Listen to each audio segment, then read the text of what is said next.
Okay, now let's see the next part of this chapter. So we had completed your last page. So now in this chapter page, a small way outside the station have always fascinated me. Man something sometime be one or two. Okay. So railways employees and often situated in the middle of damp subtropical forest or cleansing to the mountain side of the way to Simla or Darjeeling. Okay, so these little stations are for me is outpost of romance, lonely symbols of the pioneering spirit that led man to lay track into the remote corners of the earth. Okay, so let's describe some meaning of this paragraph. So basically you see the first word that is a man. तो what do you mean by the man? तो man के मतलब आपको मालूम है. तो man मतलब manage manually something, किसी चीज़ को आपको मैनेज करना, संभालना होता है. That is called man something by one और टू, एक या दो के साथ उसको मैनेज करना, like railways employees. Okay. And second है आपका आउटपोस्ट. आउटपोस्ट बेसिकली है स्मॉल बेस होता है जो कि मेन ऑफिस से थोड़ा दूर होता है. ठीक है, अगर कभी आप किसी भी ऑफिस पे जाओगे या मेन ऑफिस, तो वहाँ पे थोड़ा सा दूरी पे एक आउटपोस्ट होता है, तो उसको हम बोलते हैं आउटपोस्ट. एंड लोनली सिम्बल्स तो बेसिकली बहुत सिंपल है, कोई इंसान मार्क्स होता है, साइन होती है, मतलब कोई भी साइन बना होगा जिसको आप बोलते हैं symbol. Okay. So this and next है पियोनरिंग. पियोनरिंग का बेसिक मीनिंग आपको क्या है, जिसको जैसे कि हम लोग लीड करते हैं. पियोनरिंग का मतलब लीड करना, लीडिंग समथिंग. तो pioneering spirit that led man to led track. तो एक जो लीडिंग स्पिरिट होती है लोगों के अंदर किसी आदमी से कोई काम कराने की, that be called. Okay. So now let's come to next paragraph. I remember such a stop on a line that went through the Tarai forest near the foothills of the Himalayas at about 10 at night. The Khalsi, a station watchman, lit his kerosene lamp and started walking up to the track into the jungle. तो basically यहाँ पे एक name आपको मालूम चलेगा. Name क्या है आपको देख रहे हैं, नेम आपको थर्ड लाइन में दिख रहा होगा, खालसी. खालसी बेसिकली जो एक होते हैं, अब लोग जब रेलवे लाइन अगर आपने देखा होगा तो जहाँ पे क्रॉसिंग होती है वहाँ पे एक स्पॉट बना होता है, तो वहाँ पे एक पर्सन रहता है जिसको हम क्या बोलते हैं, वॉचमैन होता है. तो वो बेसिकली जब ट्रेन क्रॉस होती है तो उसको फ्लैग दिखाना, और रात में जो केरोसिन लैंप होती है, जो मिट्टी के तेल की लैंप थी, सब बहुत पहले हुआ करती थी, उसे जला के वो खड़ा रहता है. तो basically where are you going I asked. तो उसमें जब जो खालसी था वो लैंप लगा के जंगल की तरफ जा रहा था, तो मैं उससे पूछता हूँ, where are you going I asked to see if the tunnel is clear he said. तो खालसी क्या आंसर क्या कर रहे हैं कि मैं देखना चाह रहा हूँ टनल क्लियर है कि नहीं. टनल मतलब वो गुफा जिसके अंदर से ट्रेन निकल रही थी. अभी ट्रेन आपने देखा था ना, ट्रेन निकलते हुए, तो उस गुफे के अंदर, इन केव के अंदर वो जाके देखना चाहता है कि टनल में कोई दिक्कत तो नहीं है. The overland mails came in 20 minutes. I accompanied him along the track through a deep cutting which led to the tunnel. Every night the Khalsi walked through the dark tunnel. तो मैं भी, यानी मैं जो ऑथर जो बोल रहा हूँ, मैं भी खालसी के साथ टनल के अंदर गया उसके साथ. एंड खालसी ये काम रोज़ करता था, उस टनल के अंदर जाकर देखना. सो a signal that track was clear. If the engine driver did not see the lamp, that he stopped the train. तो एक सिग्नल इन लोग के बीच में होता था, अगर ट्रेन ड्राइवर को जो लैंप, केरोसिन ऑयल की जो लैंप थी, उसको जलती हुई नहीं दिखाई पड़ेगी तो वो ट्रेन को रोक देगा. तो जो केरोसिन ऑयल बेसिकली सिग्नल हुआ करता है कि ट्रैक क्लियर है. हैविंग इंस्पेक्टेड का मतलब होता है जांच पड़ताल कर लेना, चेक कर लिया, अच्छा है. Inspected tunnel. Be stood outside waiting for the train. It seemed a long time coming. There was no moon and the dense forest seemed to be trying to crowd us into the narrow cutting. Okay. तो हम लोग साथ दो author and Khalsi ने train को check कर लिया, सब कुछ क्लियर था, तो वेट करने लगे ट्रेन के आने के लिए. उसके बाद उन्हें देखा बहुत टाइम तक ट्रेन नहीं आ रही है, एंड जो लाइट थी मून के काफ़ी डिम है. ओके. तो नेक्स्ट है लाइन आप देखें, the sound of the forest came to us. अब जंगल की जो आवाज़ होती है, जानवरों की, पत्तियों की, सब आने लगी. The bellowing of a sambar deer. Bellowing of sambar deer, sambar खाने की चीज़ ने, एक डियर की नाम है sambar deer. Okay. And the cry of jackal. Jackal मतलब जो आप बोलते हैं ना सियार टाइप की, जिनकी रोने की आवाज़ आने लगी, बर्ड्स की साउंड आने लगी, इन सब की. ओके.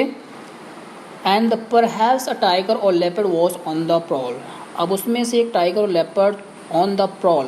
प्रॉल का बेसिकली एक मतलब होता है, प्रॉल आप लोग जो लेपर्ड होता है, अगर आपने देखा होगा ध्यान से, कभी भी लेपर्ड को देखा होगा, तो उसमें एक चीज़ आती है जिसको हम बोलते हैं on the prowl, moving quietly looking for pray.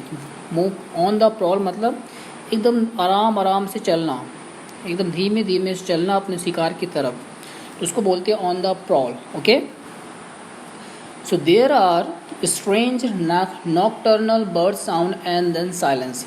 अब बात करते हैं नॉकटर्नल क्या होता है। नॉकटर्नल का बेसिकली मतलब जो चीज़ें रात में होती हैं, अकरिंग एट नाइट, तो नाइट के समय जो होती है उसको बोलते हैं नॉकटर्नल। ओके, तो नॉकटर्नल एट बर्ड साउंड मतलब कुछ चीज़ें हो रही हैं उसके बाद शांत हो जा रही हैं अचानक से।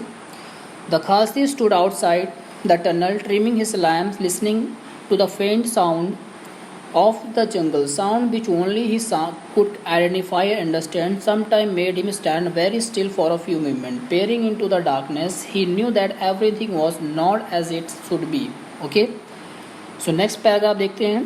There is something in the tunnel, he said. तो वो कहता है कि इस टनल में कुछ तो है, तो there is something in the tunnel, कुछ तो बात है, कुछ तो दिक्कत है। ठीक है, अब क्या दिक्कत देखते हैं।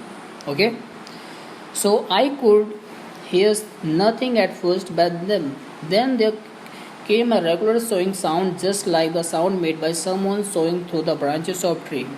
तो मैं भी साथ में देखता हूँ, लेकिन कुछ समय के बाद मुझे दिखता है कुछ तो साउंड आ रहा है, just like a branches of a tree, जैसे ब्रांचेस ऑफ ट्री की आवाज़ों से निकलता आते हैं उस तरह का साउंड मुझे भी सुनाई पड़ रहा है। सो बाघेरा, बाघेरा मतलब क्या होता है। अब देखो, बाघेरा विस्पर्ड द खालसी, ही सैड। अब बाघेरा कौन है, बाघेरा भी खालसी हो सकता है साथियों। He said enough to enable me to rise the sawing sound, a leopard trying to find its meat, the train will be coming soon, we must drive the animal out or will be run over. तो कहता है train जल्दी से आने वाली है, तो मुझे हमें इस जानवर को बाहर निकालना होगा और इसे बाहर भगाना पड़ेगा। He must be sensed, must be sensed का बेसिकली मतलब है by surprise, because he said do not afraid, do not afraid, I know this leopard bell. कहता है मैं लेपर्ड को बहुत अच्छे से जानता हूँ। ओके, अच्छे से जानते हैं मतलब कैसे। We have seen each other many time, मतलब खालसी कहता है हमने बहुत बार एक दूसरे को देखा है, उसने कुछ किया नहीं। He has a weakness for stray dogs and goats, but he will not hurt us, मतलब उसको जो कहते हैं डॉग और गोट्स पर हमला करना ठीक है, लेकिन हम पर हमला नहीं करेगा, हम पर अटैक नहीं करेगा। अब ऐसी बात है, ठीक है। He gave me his small hand axe to hold and, तो उसने मुझे मेरे हाथ में अपनी एक्स का मतलब कुल्हाड़ी होता है, कुल्हाड़ी को दिया। रेजिंग हिज लैम्प हाई, अपनी लैम्प को ऊपर हाथ में ऊपर उठा के, and starter walking into the tunnel, इससे हम टनल के अंदर चलने लगे। Shouting at the top of his voice trying and square away the animal, तो चिल्लाना स्टार्ट किया ताकि जानवर को, एनिमल को डरा के वहाँ से भगा सके। I have followed close behind him, मैं उसके पीछे पीछे चलता गया। We had gone about 20 yards into the tunnel, 20 yards मतलब लेंथ होता है, कितने दूरी तक हम लोग चलते हुए चले गए। When the light from the lamp fell on the leopard, he was crouching between the track. अब सामने जब लैम्प की लाइट लेपर्ड मतलब एक चीता टाइप का होता है, उसके ऊपर जब पड़ती है तो वो क्या कर रहा है, क्राउचिंग। अब क्राउचिंग मतलब क्या होता है कि bending with the entire body close to the ground, मतलब अपनी बॉडी को जिससे बेंड क्लोज ग्राउंड से क्लोज होकर बेंड होकर बैठा हुआ है। ठीक है, only about 20 feet away from us, हमसे जैसे हम यहाँ पे हैं तो 20 feet 2 feet 20 feet की दूरी पे वो भी है, वो है। He bared his teeth in a snarl, bared मतलब जैसे अपना दांत दिखाते हैं, वो हमें देख के अपना दांत दिखाता है मुँह खोल के। इन अ स्नॉर, स्नर मतलब deep sound that an animals makes, जैसे कि गुस्से में, जैसे डॉग्स को आप देखा होगा जब डॉग गुस्से में होते हैं तो अपना दांत निकाल के थोड़ा सी आवाज़ निकालते हैं जिससे हमें डरा सके। ओके, तो ऐसा साउंड निकालते हैं। Went down on his belly. Tail twitching, tail twitching मत ट्विचिंग मतलब मूविंग जर्कली, जर्कली मतलब थोड़ा सा एक कहते हैं ना अचानक पूरे एक फोल फ्लो में एक चीज़ आवाज़ बाहर आती है। I thought he was going to spring, I thought he going to spring मतलब अटैक करने जा रहा।